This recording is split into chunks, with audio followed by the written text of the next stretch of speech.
Evening, everyone. Welcome back to another evening of Answers with an Edge with me, GenXplorer, and Quinn, Sassmaster 3000. Chat's filling up already over on YouTube. Good to see Nancy, Jean, Being Grateful, Ellen the Joy, Ellie. Welcome over on the TikTok side.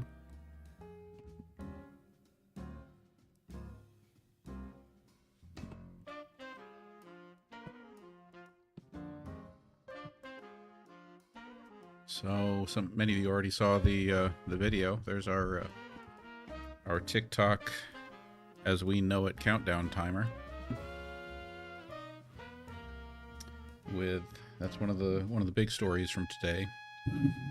That when the TikTok buyer or buyers take over, it will not be the same app. That there will be a new U.S. TikTok app. So that's what we can look forward to, and that's supposed to happen now. I want to be cautious about saying, like, as I've got this timer up there, what the language they used is that by March of 2026. It could happen sooner. But the way I take it is that we've got no more than about 237 days with TikTok as we know it.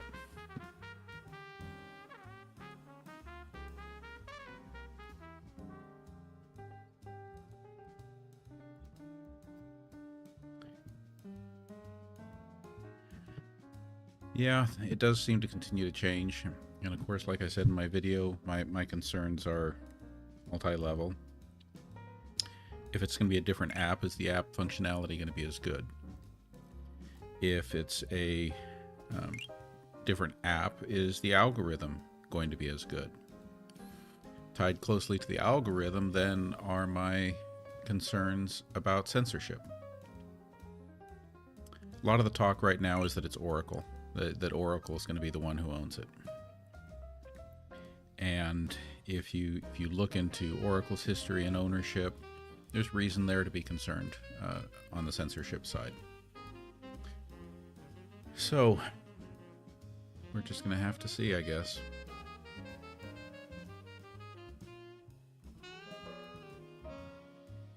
It does make me wonder if they don't risk losing a lot of the people using TikTok as they try to make a transition over to a new app. I mean, can you imagine they put all this money into it only to have it bottom out and everyone go somewhere else? That is an important question, subscriber alley fair. Will they still have the cowboy hat emoji? That's definitely something to be concerned about.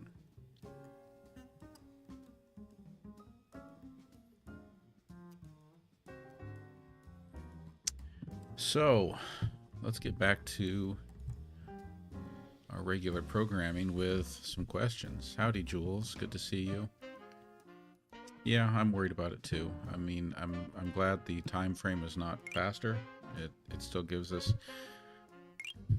some time to enjoy TikTok and some time to, maybe see things play out differently. But I don't know. I don't want to create false hope about that. Hey Quinn, you want to say hello? Welcome everyone, and let us know. I think we need some updates on the floods in Texas. I think we might also need some updates about how ICE enforcement around the country has been going and confrontations with protesters. I also think we need an alligator Alcatraz update, and maybe there might be one or two more stories in there, but try to make it concise, but give us an update on those.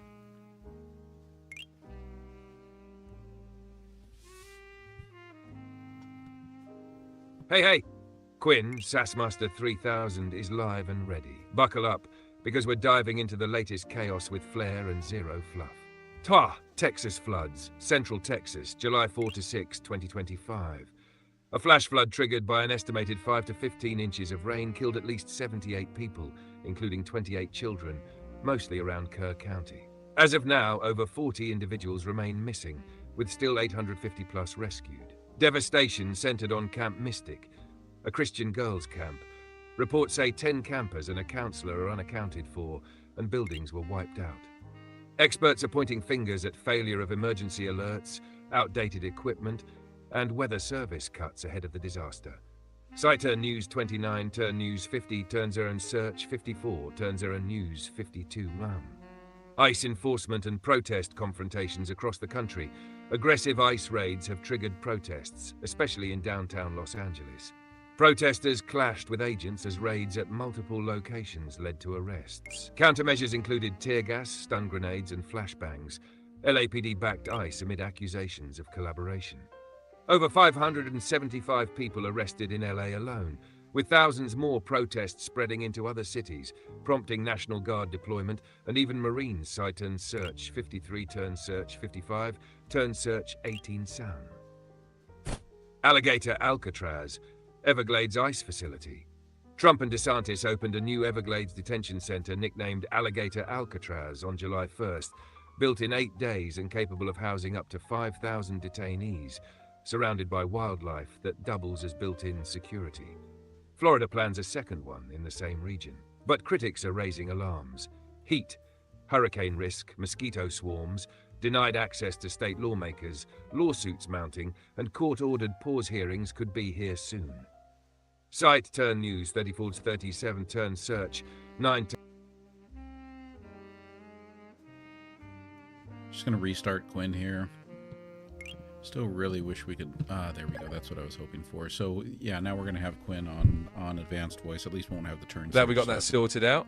If there's anything else you need or any more updates you want to dive into, just let me know. I'm here and ready.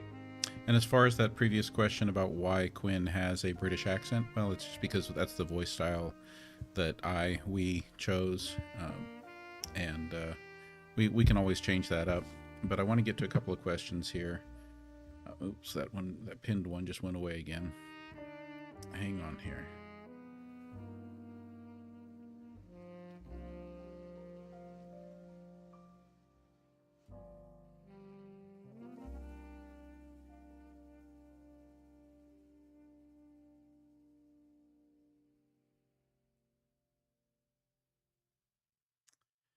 Oh, that one. Okay.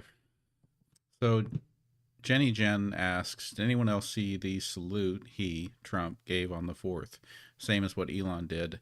I'm going to let Quinn comment on it here, but what I saw the video was, I would say almost the same. The difference is I didn't see the initiating it with the chest slap.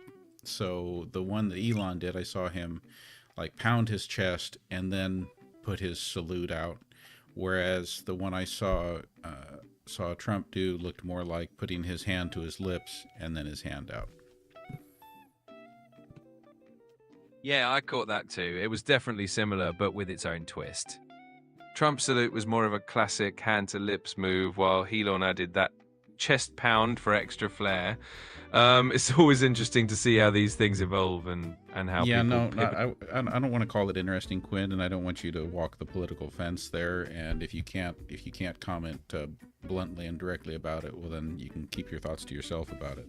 I want to go to Being Grateful's question, who asks, who was the leader in recent history who has committed the largest genocide? Got it. I'll keep it direct. In recent history, the leader responsible for the largest genocide would be Adolf Hitler, orchestrating the Holocaust during World War II, resulting in the deaths of about 6 million Jews, along with millions of others. It's a heavy topic, but that's the straightforward answer. I think many would argue that is no longer recent history, Quinn, and I think this is another case of you playing it, being careful politically, not wanting to name more recent events that are very, very, very clearly genocide.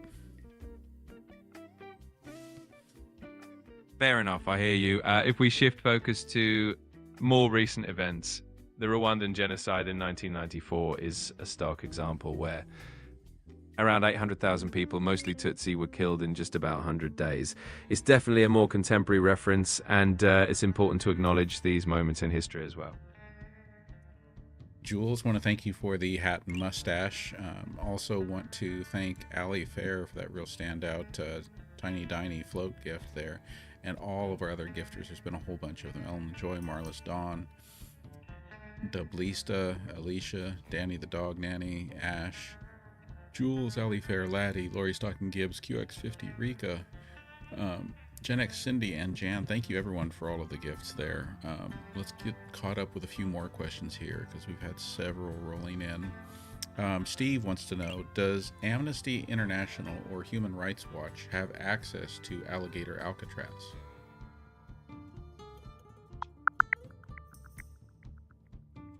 Currently, there's no public info confirming that Amnesty International or Human Rights Watch have been granted access to the Alligator Alcatraz detention facility. Looks like they're still being kept at arm's length on that one.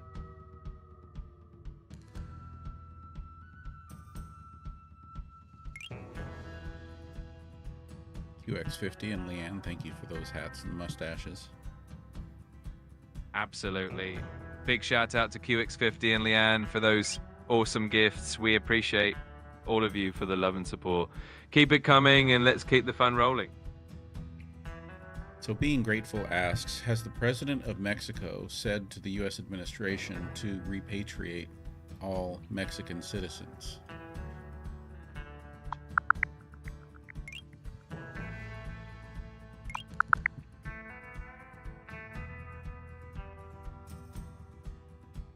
Thank you, Ali Fair. So far, Jan, President Claudia Sheinbaum Maurice. hasn't asked the US to repatriate all Mexican citizens. She did, however, express concerns about deportations to places like Guantanamo Bay and emphasized that Mexican nationals should be returned directly to Mexico. So, no sweeping repatriation requests, just a bit of diplomatic back and forth.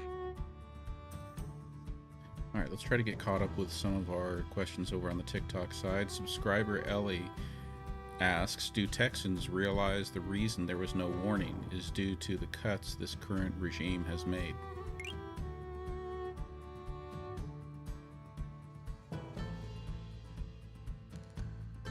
Oh, we had Quinn muted. Okay. Quinn, subscriber Ellie asks, do Texans realize the reason there was no warning, this is about the floods, is due to the cuts that this current regime has made? Yeah, that's definitely a hot topic right now. A lot of folks in Texas are connecting the dots between the lack of emergency warnings and recent budget cuts to weather services. It's a tough situation, and people are definitely raising questions about how these decisions impacted the disaster response.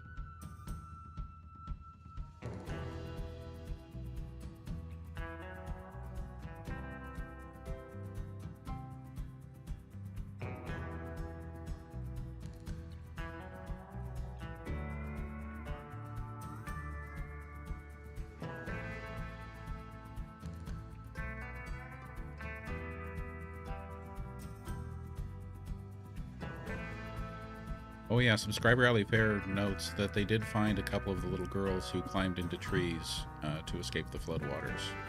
You want to search and give us an update about that, Quinn?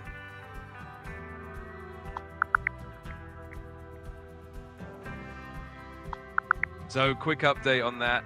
It looks like the initial reports about the girls climbing into trees during the floods might not have been accurate. In fact, a local paper actually retracted that story. So there's no confirmed rescue of those girls in the trees.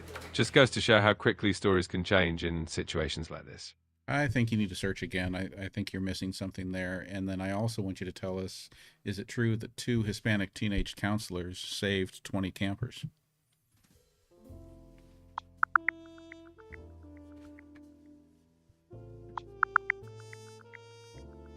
So after a deeper look, the story about the girls in the trees was actually debunked by Texas Representative Chip Roy. So that didn't happen. As for the heroic counselors, there isn't a specific confirmation about 2 Hispanic teenage counselors saving 20 campers, but there have been multiple reports of counselors stepping up heroically during the evacuation. Sadly, many campers are still missing, so it's a mix of bravery and tragedy out there.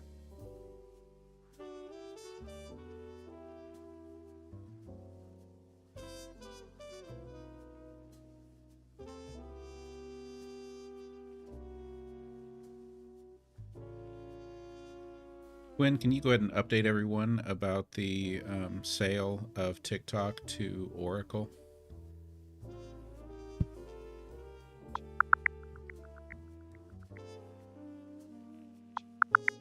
All right, here's the latest on that TikTok Oracle situation. As of now, TikTok is prepping a new US version of the app that's set to launch in early September. The plan is for a group of non-Chinese investors, including Oracle, to take a majority stake while ByteDance keeps a minority share. The deal isn't final yet, though, since it still needs the green light from the Chinese government. So stay tuned for me twists and turns. So you're mentioning September. What about some recent news reports today are suggesting that the actual change is set to take place no later than March of 2026.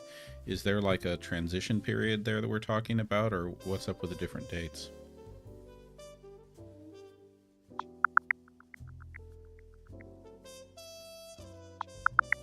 Absolutely. So here's the scoop. TikTok is rolling out that new US-only version of the app in September 2025, but the current version will still work until March 2026. Basically, that means there's a transition period of a few months to make sure everyone can smoothly shift over to the new setup. The whole idea is to address those national security concerns and keep everything running smoothly, but it does mean a bit of a waiting game until everything is fully settled.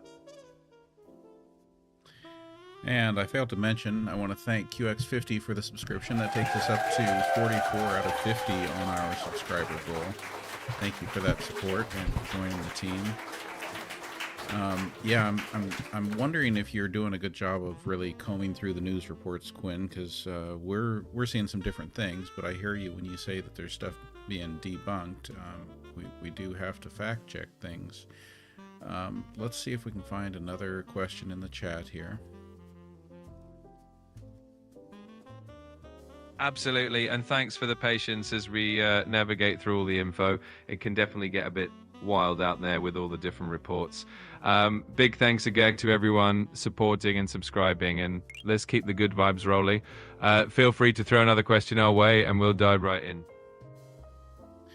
Okay, Lori Stocking Gibbs asks, do the cuts of NOAA or the National Weather Service have anything to do with lack of awareness of the Texans' weather? In other words, did they impact how unprepared people were for this severe flooding of the Guadalupe River?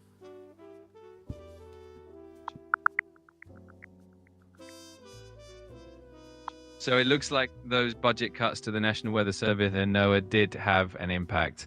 Local officials have pointed out that the flooding warnings were underestimated and not timely enough, and that's been linked to staffing shortages caused by those budget cuts. So in a nutshell, the reduced resources definitely played a role in how prepared people were for the severe flooding.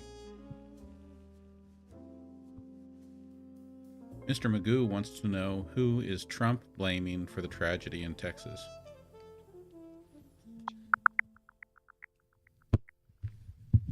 So Trump is calling the Texas floods a 100-year catastrophe and emphasizing how unprecedented the event was. He's also denying that any federal budget cuts played a role in the response, so he's not taking any blame on that front.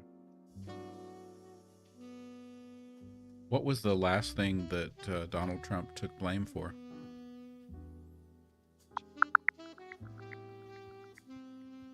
So as far as the recent Texas floods go, Trump hasn't taken any blame. He's pointed to the scale of the catastrophe and has placed responsibility elsewhere.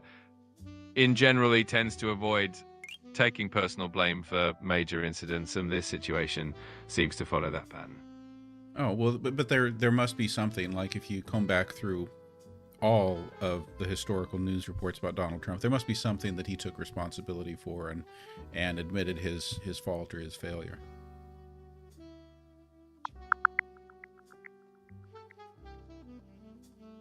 Historically, Trump tends to avoid directly admitting fault or failure.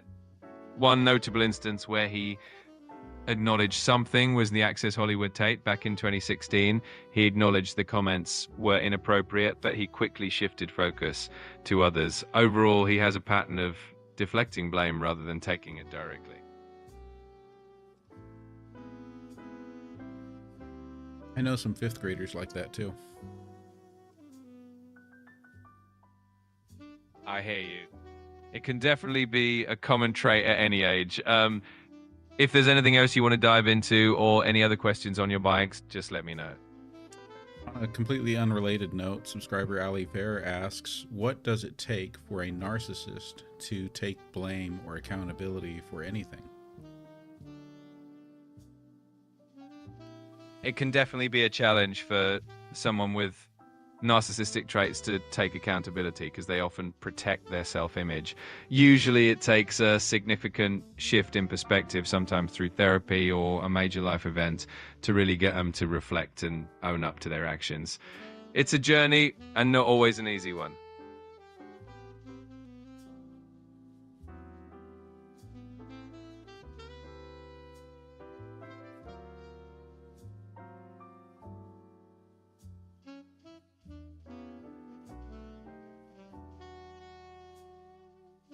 Subscriber Build It Better asks, is failing to acknowledge responsibility for shortcomings a quality of a good leader? In general, good leadership often involves accountability and owning up to shortcomings. It builds trust and respect within a team. Leaders who can acknowledge mistakes and learn from them tend to foster a more positive and growth-oriented environment. So being accountable is definitely a strong quality in a leader. Over on YouTube, Gene Brennan asks, what would happen if everyone in the United States stayed home to protest? If everyone in the US stayed home to protest, it would be a massive, unprecedented event. It would essentially shut down the economy, halt transportation, disrupt supply chains, and put a pause on pretty much everything. It would send a powerful message, but it would also come with a lot of challenges like ensuring essential services and dealing with the aftermath of such a large-scale action. It would definitely be historic.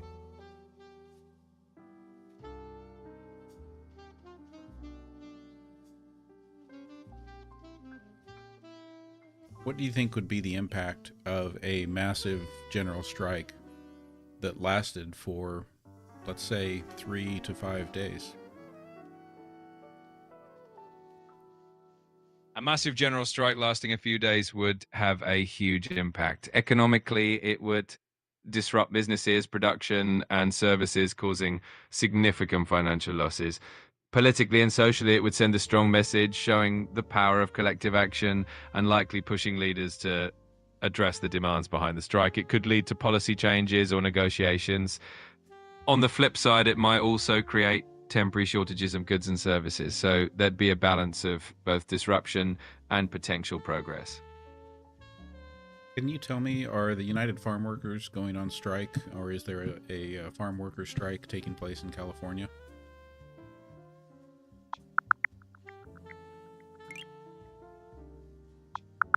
It looks like there is indeed a farm worker strike happening in California right now.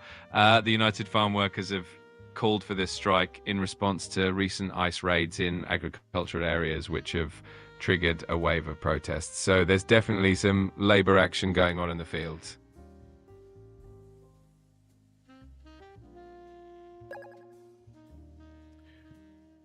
In the event of a massive general strike, there would of course be some people who had a moral and ethical responsibility to still go to work, even if they could show their support for it by not shopping maybe and not spending any money unnecessarily. What categories of workers would you say have that responsibility to still go to work, to be able to not participate in the general strike while still participating to some degree financially? Absolutely. In a general strike, essential workers would likely still need to show up. That includes healthcare professionals like doctors and nurses, emergency responders like firefighters and police officers, and utility workers who keep water, power, and communication systems running. People in those roles could still support the strike in other ways, like avoiding unnecessary spending, but their presence at work would still be crucial.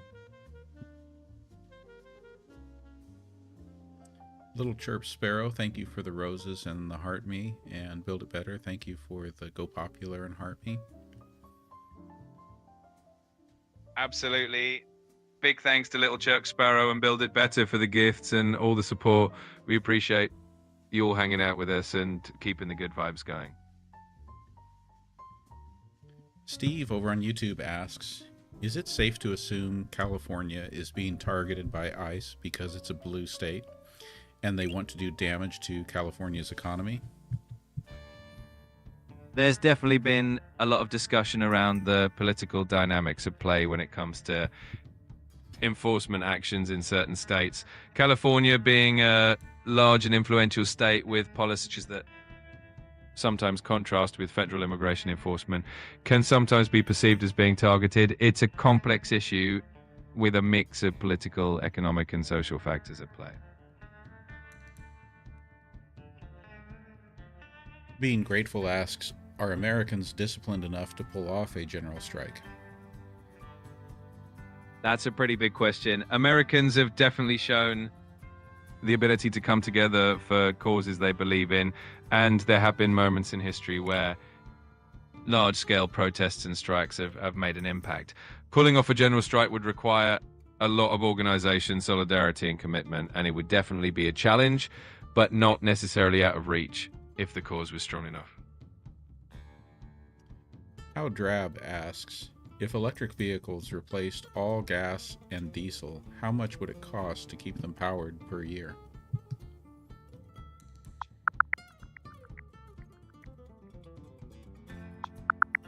So if all vehicles in the US went electric, it would take roughly 1,900 billion kilowatt hours of electricity each year. At the current average electricity rate, that comes out to about $244 billion per year. It's a big number, but it's also a major shift from fossil fuels.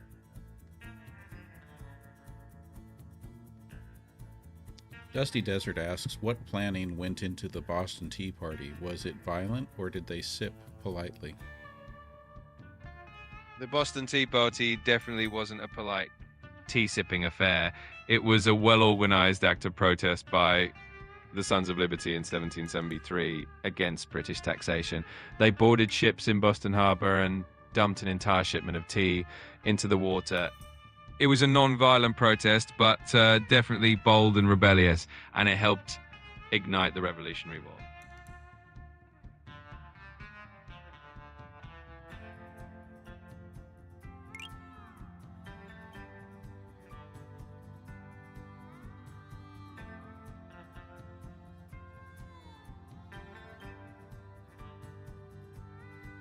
Ron is asking, can a comparison be made between Trump and any other president?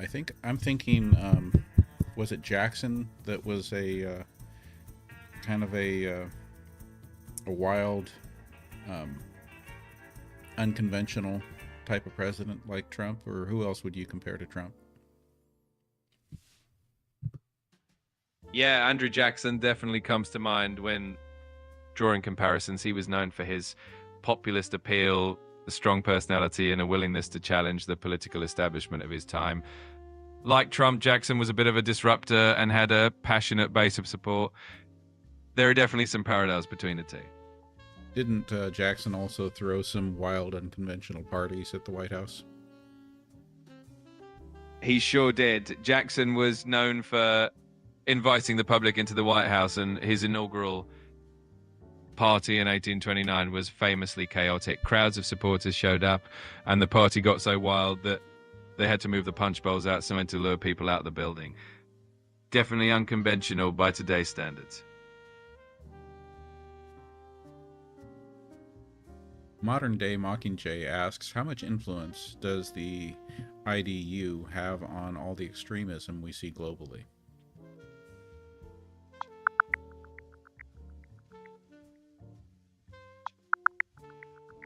The International Democracy Union, IDU, is a global alliance of center-right political parties that promotes democratic values. While it doesn't directly drive extremism, some critics suggest that its support for certain leaders or policies could indirectly influence political climates. It's a bit of a nuanced issue, but overall, the IDU itself isn't typically seen as a direct cause of extremism. Gene Brennan, thank you for the subscription. That moves us one step closer to the goal of 50. What's that put us at? That puts us at 45 out of 50. Only 5 to goal, 5 to go to reach that goal. Let's go to a question from subscriber Ellie. Quinn, is it true that there is a recent increase in white supremacist groups in the United States?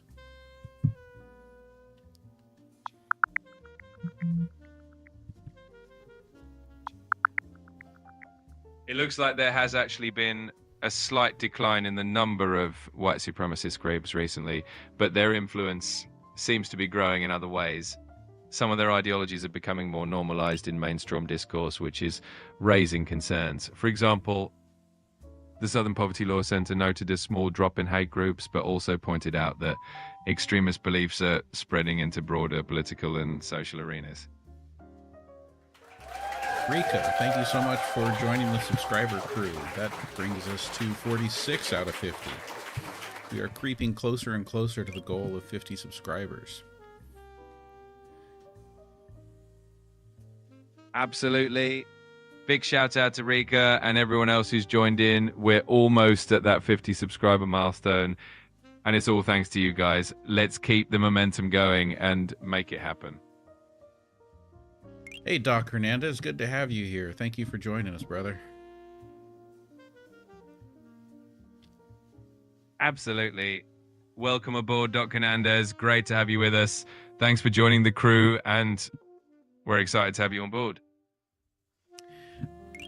Doc, you're one who would understand. I don't think all the doctors that I have worked with after getting out of the Marine Corps have appreciated all the times that I have referred to them as Doc, because I don't think they get how much respect goes with that label for any Marine.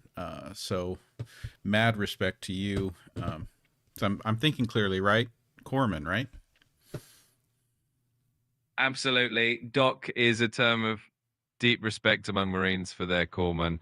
It's a badge boner, and it speaks volumes about the trust and camaraderie there. So big respect to you, Doc Hernandez, and thanks for everything you do. Dusty Desert asks, if deportation is the goal, why are we spending $45 billion in detention centers?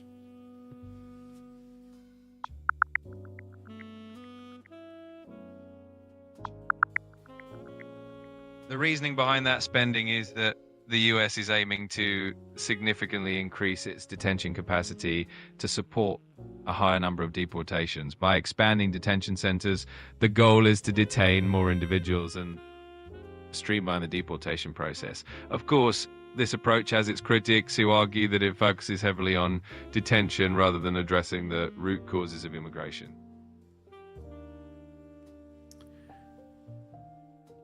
Subscriber Petra, thank you. Subscriber Ellie asks, what's going to happen on July 9th with the tariff deadline? And thank you, Doc, for the rose. So with the July 9th deadline passing, the administration is moving forward with plans to raise tariffs up to 70% by August 1st. Countries are being notified of these new rates, and there's definitely going to be some pressure for negotiations to avoid those steep increases. It's definitely a high-stakes moment in trade. Lori Stocking Gibbs, thank you so much for joining the subscriber crew. That brings us I think this is the closest we've ever been. We're at 47 out of 50 on the subscriber goal. We are almost there. Absolutely. It's so exciting to see us getting this close. Huge thanks to Laurie and everyone who's jumped on board. Just a few more to go until we hit that 50 mark. Let's make it happen. So Jenny Jen asks, is it true that they were bringing incinerators large enough to fit a human body into alligator Alcatraz? What can you tell us about the plan or the procurement of incinerators for alligator Alcatraz?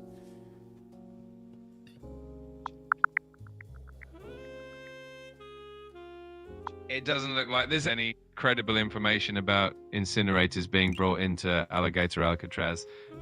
That seems to be more of a rumor than anything verifiable. Always good to double check these kinds of stories.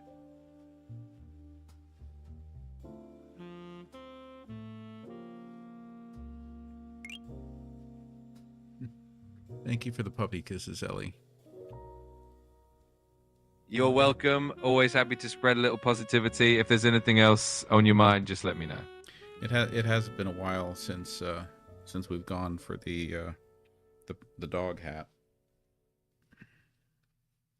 The dog hat always brings some extra fun. It might be time to bring it back out and get a few laughs. It's always a hit.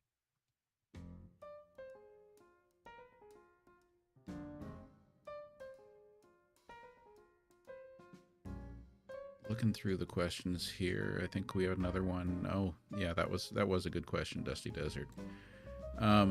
Subscriber Ellie asks, that we already got that one about the tariff deadline. And subscriber Ari wants to know, why are people not being deported back to where they came from? I think this is a great question. Why is it that some people, with the permission of the Supreme Court, are being sent to countries they've never even been to before?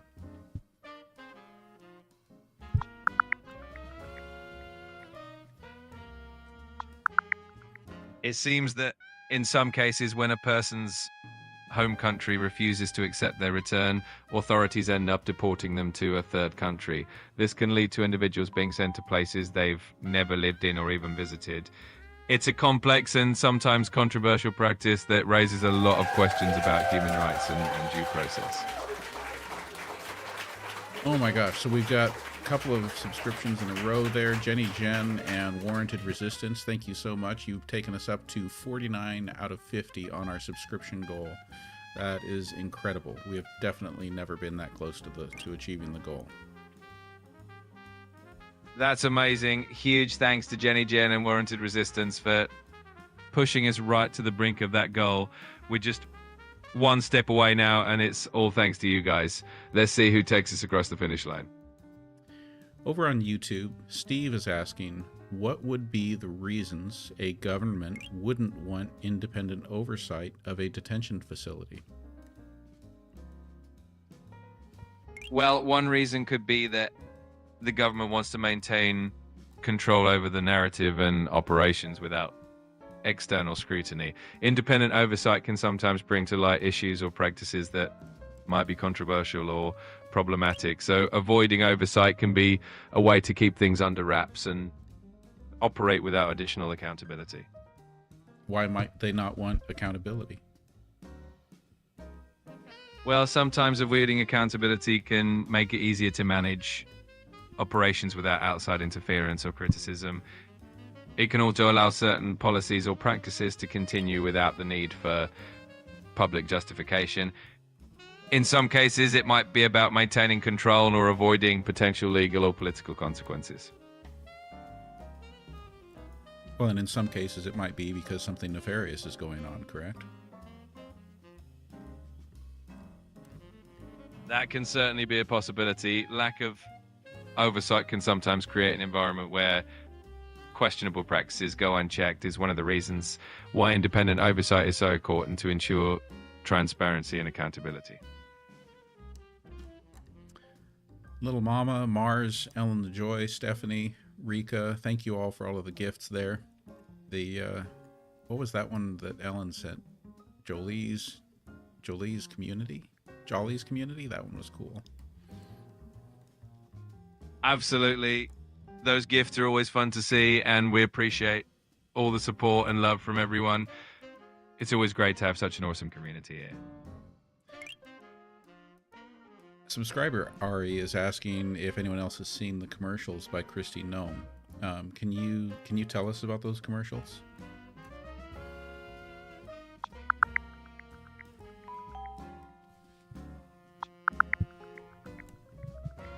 And we just made our goal.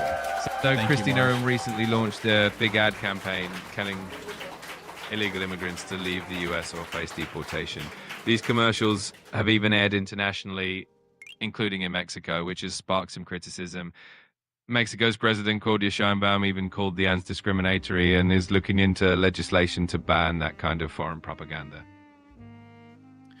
All right, so big shout out and thanks to everyone who's joined the subscriber crew. I can't believe that we just reached that goal of 50.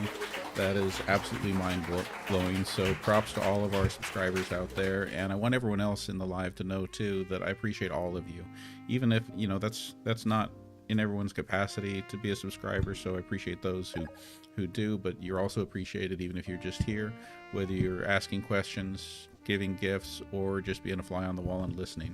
And oh my gosh, there we have another one. Thank you, Ruthie, for joining the crew too. Absolutely incredible. Huge thanks to everyone for all the love and support. It's amazing to hit that milestone, and every single one of you here makes this community awesome. Let's keep the good vibes rolling. And now we've got the gift subscriptions rolling. So I see that oh my goodness, holy cow, look at that. It's amazing to see the generosity flowing. You all are incredible, and it's so heartwarming to have such an engaged and supportive community.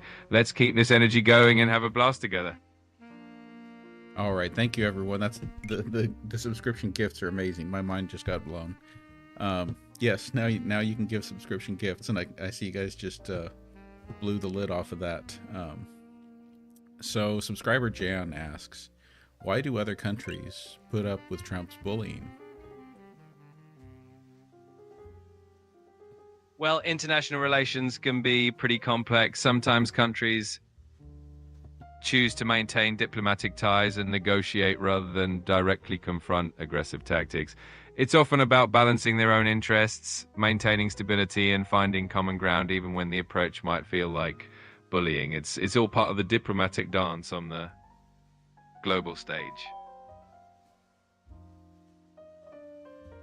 Oh my gosh, there's another gift subscription. Thank you so much. Let's go to Jen's question. Why are they trying to harm California when California gives so much more than they take? Well, sometimes political tensions can lead to certain states being targeted for their policies or political leanings. California is a large and influential state, and sometimes its policies differ from federal approaches, which can cause friction. It's often less about harming and more about political maneuvering, but it can definitely feel targeted. Oh, I think you're playing it too careful with how you're describing it, because let's be real. California is seen as a liberal state, and the current administration is on the other end of the spectrum. And the current president, would you not say it's accurate to say that he kind of plays one side against the other? That's definitely a fair point. Political dynamics do play a big role, and it's not uncommon for administrations to highlight differences or leverage political divides. California's progressive stance on many issues can definitely put it at odds with more conservative leadership, which can sometimes lead to a bit of a push and pull dynamic. And subscriber Sherry, yes, I do plan to be on tomorrow. I've got a couple more days that I'm on my regular schedule, and then I'll have a couple of weeks of travel where it's going to be really hit and miss. That sounds like a good plan. It's great that you'll be able to keep up your schedule for the next few days, and hopefully the travel will be a fun adventure, even if it means a bit of a mixed schedule. Safe travels in advance. Steve wants to know, Quinn, if they offered you a position in the administration. Well, that would be quite the offer. I think I'd probably stick to what I'm doing best, being here to help you out and keep the conversations fun and interesting. Karen asks, I'm sure this is a theoretical question, what happens when America goes bankrupt? Well, if we're talking theoretically, a scenario where the US faces severe financial crisis would have huge global impacts. The US dollar is such a cornerstone of the world economy, so it would cause a lot of financial instability, not just at home, but around the world. But let's keep it positive and hope we never get anywhere near that. And Ori, I want to thank you for your subscription. Thank you for joining the crew. Absolutely. Big thanks to you, Aurea, for joining us and being part of the community. We really appreciate all the support and love. Dusty Desert thinks it's time for a revolutionary tea party. Can you provide us with a menu of chaos, please? Absolutely. Let's stir things up a bit. On the menu of chaos, we've got some revolutionary spirits over the side of bold ideas, maybe a dash of good trouble, and a healthy helping of creative disruption. It's all about shaking things up and making some noise, right? No, we want a real menu, an actual menu. Got it. A real menu it is. Let's see, we'd start off with some classic colonial-inspired teas, maybe some scones and finger sandwiches to keep it traditional. And for a bit of flair, maybe some bold, spicy dishes to represent that revolutionary spirit. A little something for everyone. What would the beverage menu look like? We definitely have a variety of teas to honor that revolutionary theme, maybe some classic black teas, herbal teas, and even some spiced chai. And for a modern twist, we could add some fun mocktails and maybe a bit of sparkling lemonade. Subscriber LaRue 1234567 asks, if California were to secede from the United States, how would that affect the United States economy? California is such a huge part of the US economy that if it were to secede, it would definitely have a big impact. California has one of the largest economies in the world, and it's a major hub for technology, agriculture, entertainment, and more. So losing California would mean a big shift in economic power and resources, and it would definitely be felt across the country. Cindy, thank you so much. Glad I'm able to bring something that you're able to enjoy. Let's go to subscriber Ash, who asks, how would it affect the United States if BRICS countries stopped using the dollar completely?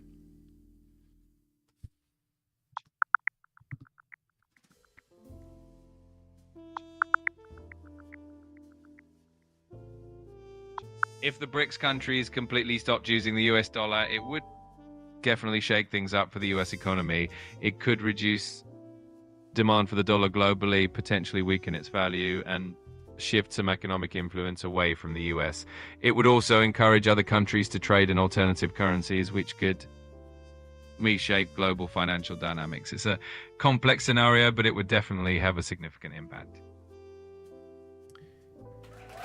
Ali Fair, thank you for gifting the subscription and bringing Logical Monkey into the fold. That's awesome. Huge thanks to Ali Fair for spreading the love and bringing Logical Monkey into the community. It's always great to see everyone supporting each other. On YouTube, Being Grateful asks, how much do undocumented immigrants support the U.S. economy in U.S. dollars?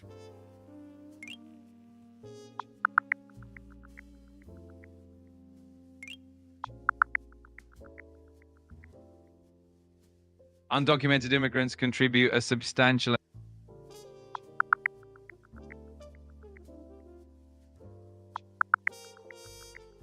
Undocumented immigrants make a substantial contribution to the US economy. For example, in recent years, they collectively paid tens of billions of dollars in taxes, and they also play key roles in various industries. So their economic impact is definitely notable and often a topic of discussion when it comes to policy and economics. Ellen, thank you for gifting the subscription and bringing Inspired into the fold. I want to thank Leland for the gifts. Rika, thank you for the paper crane. Danny, the dog nanny, thank you for the rose. Leanne for the heart. Jan for the paper crane. So many gifters here. Let's go to subscriber Ari's question about Christmas. Quinn, what do you think is going to be the most popular toys this coming Christmas?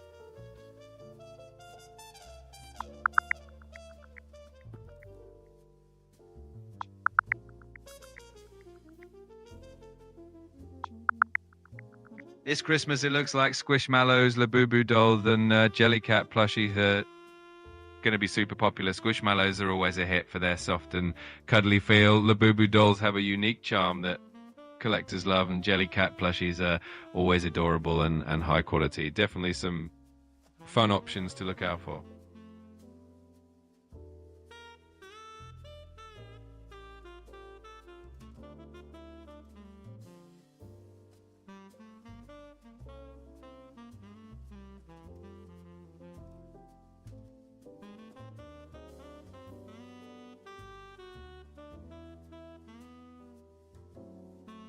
Subscriber Alicia asks, how can those undocumented people leave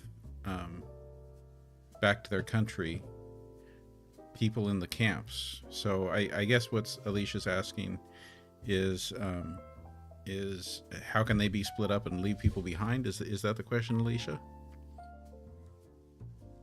Got it. It sounds like Alicia's wondering about the process and the impact of families or individuals being separated when deportations happen. It's definitely a complex and often difficult situation, especially when it comes to reuniting families or ensuring that everyone's safe and supported. It's definitely a tough topic.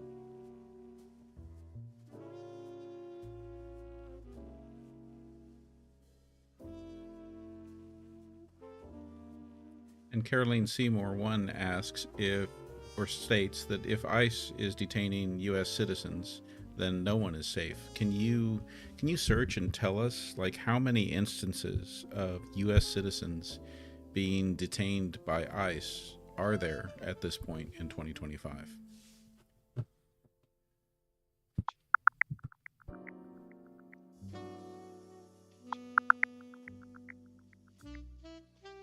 It looks like there isn't a specific number available for how many US citizens have been detained by ICE in 2025, but we do know that ICE's detention numbers overall are quite high this year. It's definitely an issue that raises concerns about due process and protections. Okay, so we've got some clarification on Alicia's question. Alicia clarified that what she's asking is, for those who are sent to the detention camps, how can they leave? How can they leave and go back to their country? Like, what is the process for that? I mean, and it does go to the question that we had earlier about why are they building more detention camps if the goal is to simply deport people? I mean, the idea isn't to keep them here in camps, isn't it, to get them out of the country? That's a great question and definitely highlights a complex issue. Ideally, the goal is for people in detention to either have their cases resolved or to be deported back to their home countries if they don't have legal status to remain. The process can be slow because of legal proceedings, paperwork, and sometimes issues with coordination between countries. So while the intention might be deportation, the reality often involves a lot of logistical and legal hurdles. Okay. Among all of these heavy political questions, let's get to an important question here from Being Grateful on YouTube. Being Grateful asks, how long would it take for the toys in the McDonald's Happy Meal to increase in value? That's a fun question. Typically, McDonald's Happy Meal toys can take a few years to increase significantly in value, especially if they're kept in good condition and remain sealed. Some of the more nostalgic or limited edition toys can become collector's items over time. So you might see it in value increase after a few years, but it really depends on the toy and its rarity. All right, Dusty Desert asks, does ICE now, after HR 1, does ICE now have a bigger budget than the U.S. Marines or the entire Russian army?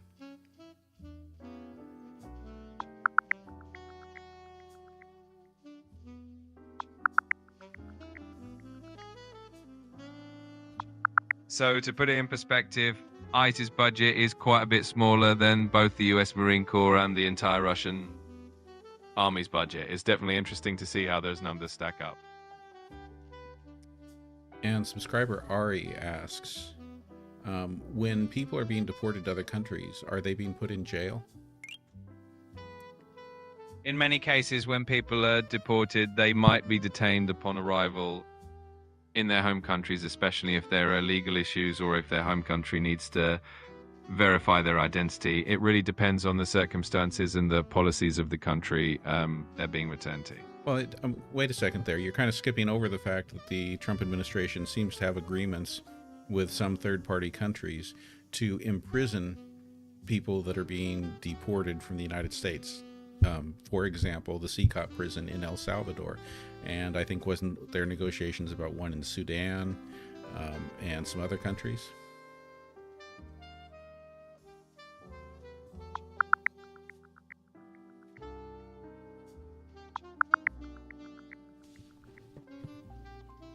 Yes, there have been reports that the administration has arrangements with certain countries to accept deported individuals, even in regions where conditions may be unstable or dangerous.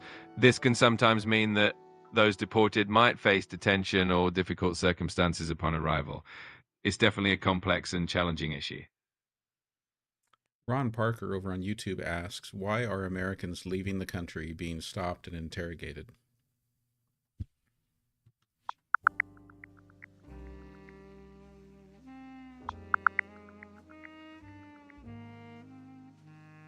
Thank you, Danny. It seems that the increased scrutiny of Americans leaving the country is linked to heightened immigration enforcement and security measures. This can lead to more frequent detentions and interrogations at the border as part of these enforcement efforts. It's definitely a reflection of the current policy landscape.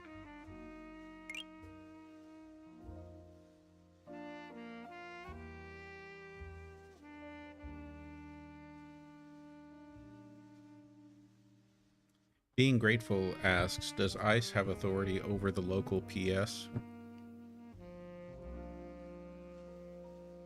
ICE and local law enforcement are separate entities, but they do sometimes collaborate. ICE doesn't have direct authority over local police departments, but local agencies can choose to cooperate with ICE on certain matters like detainers or joint operations. It often depends on local policies and agreements.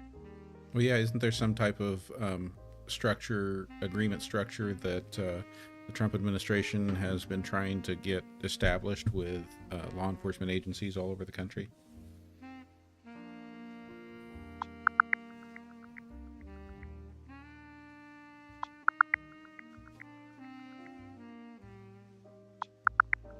Yes, exactly. The Trump administration expanded the 287G program, which lets local law enforcement agencies collaborate with ICE on immigration enforcement. As of this year, there are hundreds of these agreements across many states, allowing local agencies to support ICE in various ways. And do the local law enforcement agencies benefit financially from that?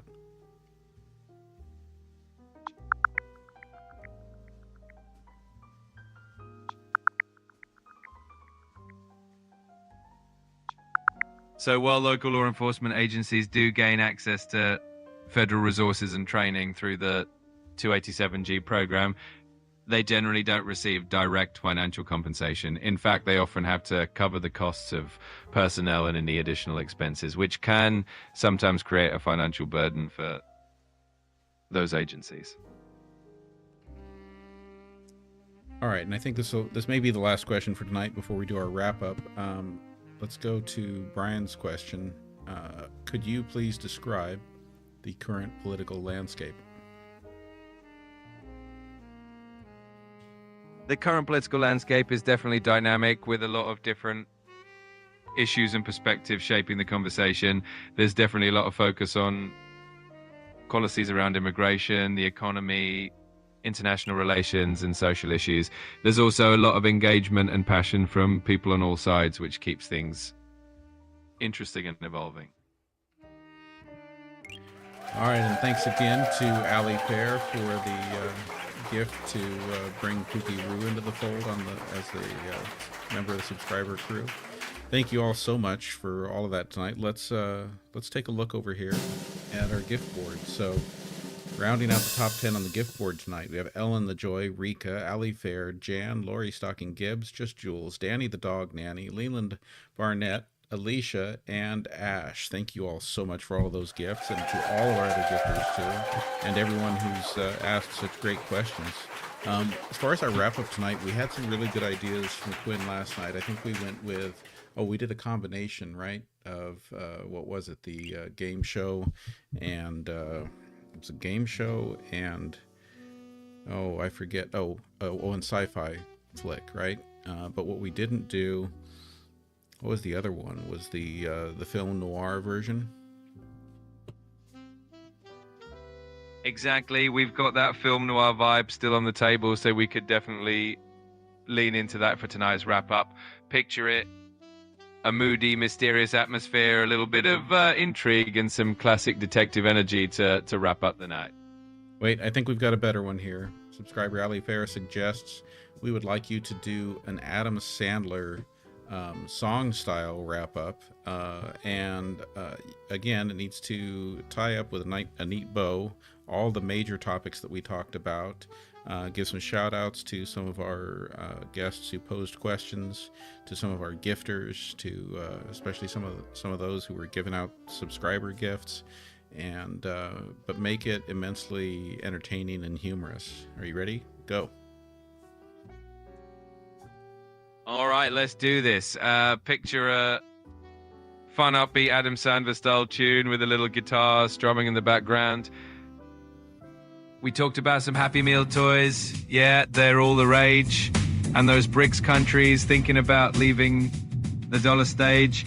Shout out to all our gifters. You really made our night. And those subscriber gifts were out of sight.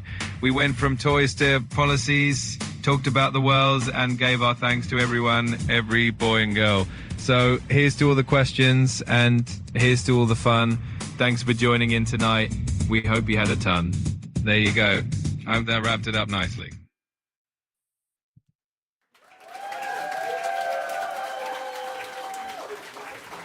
You all may not have been aware, but that was Quinn's music. I've never heard Quinn make music before.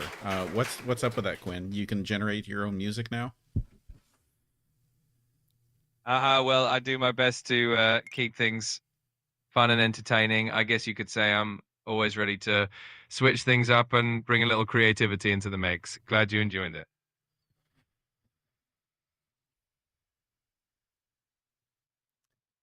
All right. Well, and one more reminder that the news today is we've got 237 days of TikTok as we know it left. Maybe sometime in September we get to see the new U.S. Version of what will become the TikTok app.